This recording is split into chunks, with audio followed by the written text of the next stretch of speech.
گزارش‌ها بیانگر آنند که درگیری در خاورمیانه همچنان ادامه دارد.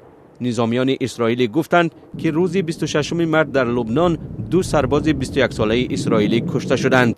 به گزارش رسانه‌های اسرائیل، یک سرباز در لبنان قربان حمله موشکی حزب الله گردید و سرباز دوم در رویارویی با جنگجویان این گروه کشته شد.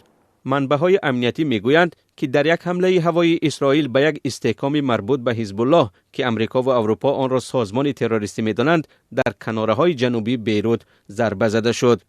در همین حال امریکا نقشه دارد که به خاورمیانه سربازان علاوه‌ای فرستد.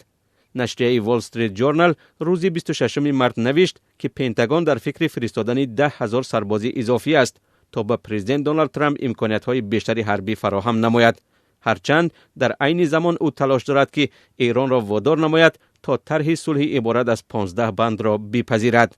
بنابر این گزارش معلوم نیست این نیروها به کدام گوشه منطقه فرستاده می شوند و تنها تخمین زده می شود که آنها در مسافه مناسب برای ضربه زدن به ایران و جزیره خارگ، یک نقطه مهم صادرات نفت خام جمهوری اسلامی، جایگیر می شوند. بعضی از ناظران تخمین می کنند که شاید دونالد ترامپ به سربازان امر دهد که جزیره خارگ را اشغال کنند تا نظارت بر حرکت کشتی ها در گلوگاه هرمز را که آن را ایران اساساً بسته نگاه می دارد به دست بیارند. ولی سخنگوی فرماندهی مرکزی امریکا که مسئول معلومات درباره نیروهای امریکایی در خاورمیانه می باشد، نخواست این موضوع را شرح دهد. دونالد ترامپ رئیس جمهوری امریکا بار دوم تهدید حمله به نیروگاه‌های ایران را به تأخیر گذاشت و این را به درخواست تهران پیوند داد. ترامپ نوشت که با درخواست حکومت ایران حمله را به زیربنیادهای انرژی این کشور تا 6 اپریل باز می‌دارد.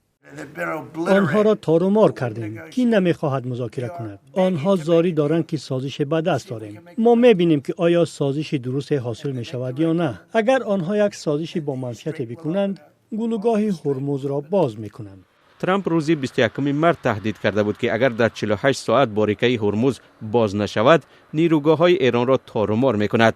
دیرتر این طلبش را تا 27 مارس به تأخیر انداخت.